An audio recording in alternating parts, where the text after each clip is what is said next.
Hey guys, Matt Jones in Sydney. Outside, as you can see, the Sydney Opera House and the Sydney Harbour Bridge. And just behind me over here, you can see a crowd of people who are basically taking photographs. Very excited to be here in Sydney Harbour, taking photographs of the scenery, which everyone loves so much. And I was hoping to come down and make a short recording with some Korean tourists. And indeed, I found these tourists that were just here. But of course, I'm just going to change hands here. But of course, you know, this is a project about friendship, and it's really this 100 Days to Harvest, which I'm now doing. And today's the 16th of January, so it's the 16th day of this 100 Days to Harvest.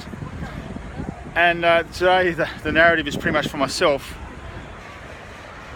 And it's sort of, actually, to be quite honest, the fact that I'm doing it by myself and not with those people, it does smart a little bit. It is a bit, it's not as I intended. And I just want to talk about friendship, some basic aspects of this project, where it's from, why I'm doing it, what's involved, and also I want to talk about the challenges that can be encountered with engaging with the Korean character. I've just lost something here. It's just been blown away in the wind, and there it is. No,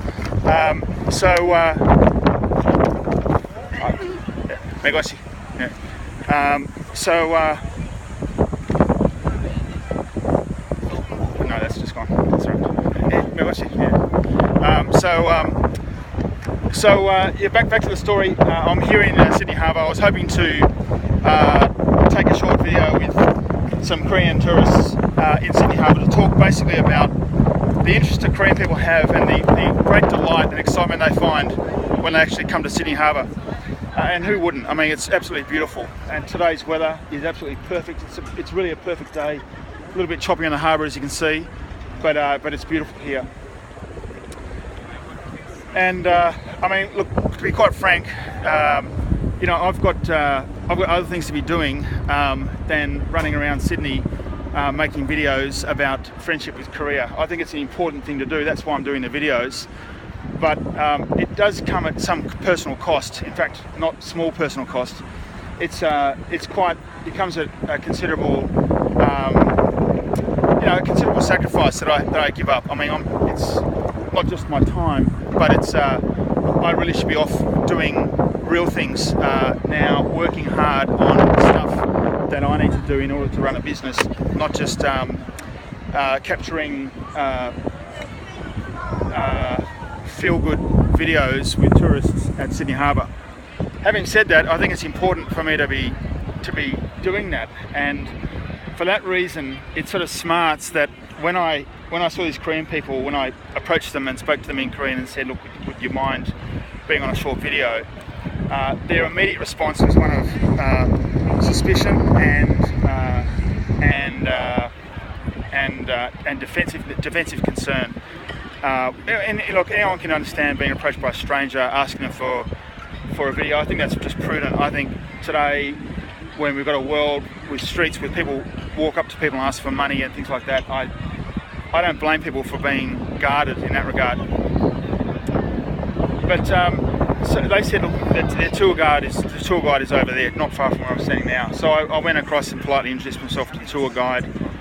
And you know, really, before I could explain what I was hoping to do, and I'll come back to that expression in just a minute, she sort of basically blocked any opportunity by saying, look, I'm sorry, we're busy, we're moving on to the next thing, you know, effectively blackballing myself from the group.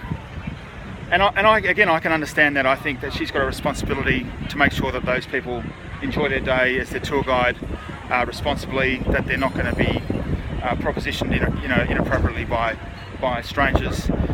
But what it speaks to me is the difficulty that Australians can have with engaging with Koreans, and that is because the homogeneity of the Korean culture is so strong that it can actually present its own obstacle in reaching out and speaking with with the other, in this case the Australians.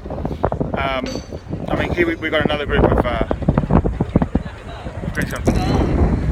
새해 복 많이 받으세요.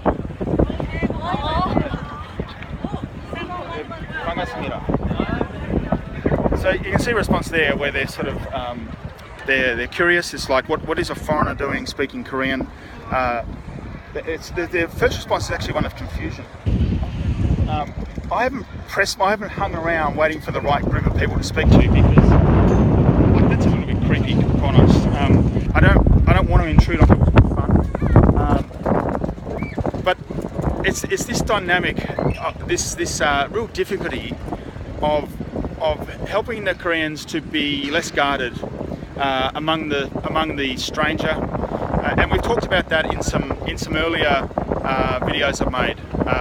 I think they've been really useful in navigating that, and I'll be putting them up on the site shortly, so that we actually get a sense of the flow of this conversation, this narrative, which has been actually quite surprising and brought out a lot more. So,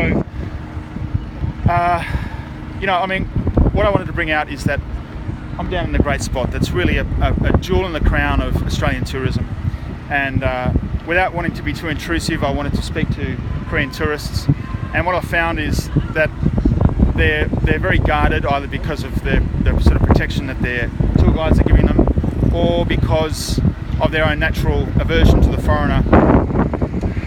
And so it's a sort of a slight rejection, I guess, which sort of smarts. No one likes to get a no. That's just human nature. But yeah, come through, guys. Yeah, that's it. But here's the point: is that you know, I mean, I'm putting myself out there to do these videos. I'm not saying that to seek your sympathy. I'm just basically noting myself that makes that smarting feeling even more severe, because, you know, I'm really trying to help here, to tell a story, and over the last few years I've found myself being blocked, unintentionally blocked, by people, Australian and Korean alike, who have basically their own responsibilities to take care of, which I fully accept, and that's from embassies right down to tour leaders, and I think that needs to be respected. So that brings me on to this point about friendship. I mean, friendship can't be bought. It's basically something which it develops over time. So often today in the narrative about Australian-Korea friendship, trade is used as a proxy for talking about friendship itself.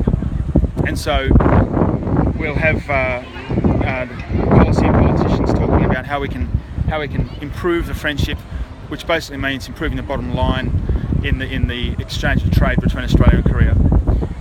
The cultural exchanges are great. Often they seem to, I think, work against themselves, where you have junkets of politicians or business people going across to Korea. We've got another group here. We'll see how they go.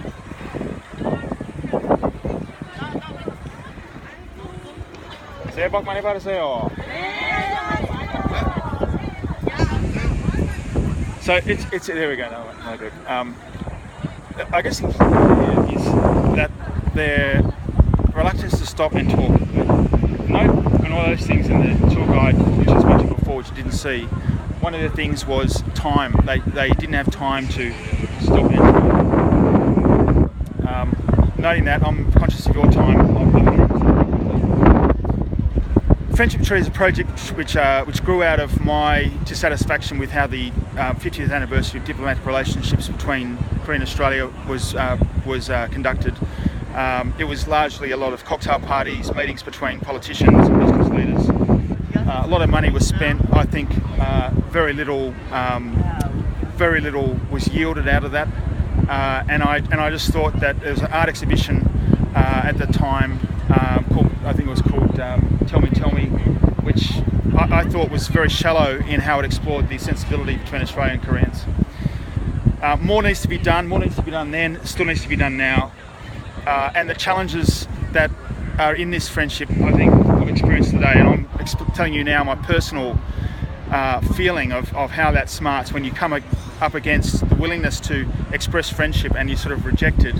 it's not because of a dislike from the other person, it's just because they're basically being protective of their own time or space or resources or whatever, and I think that's a really prudent thing to do. So the project has been by and large self-funded for myself. I've received some funding from the Australia Creative Foundation, which has been almost enough to cover the costs of a developer working with augmented reality.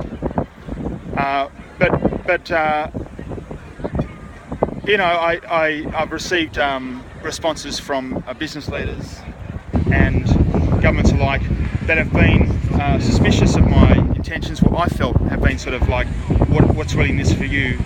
I mean, when I come down here on an afternoon when I should be sitting at a desk working, I sort of find that hard to swallow. So I just wanted to highlight, as much as we can talk about these great stories of friendship, this is really an exploration of what it means to have friendships. It's not talking about those friendships particularly. That's where you come into it, where I want to hear your stories and help your stories be part of this project, the Friendship Tree. So we've got some work to do. It's great to see Korean tourists coming to Australia and enjoying the sunshine. It matters nothing that I couldn't get to talk to them, but it did provide an opportunity for me to express the difficulty of sometimes establishing those friendships across language and cultural boundaries, which shouldn't be underestimated. Thanks for taking the time.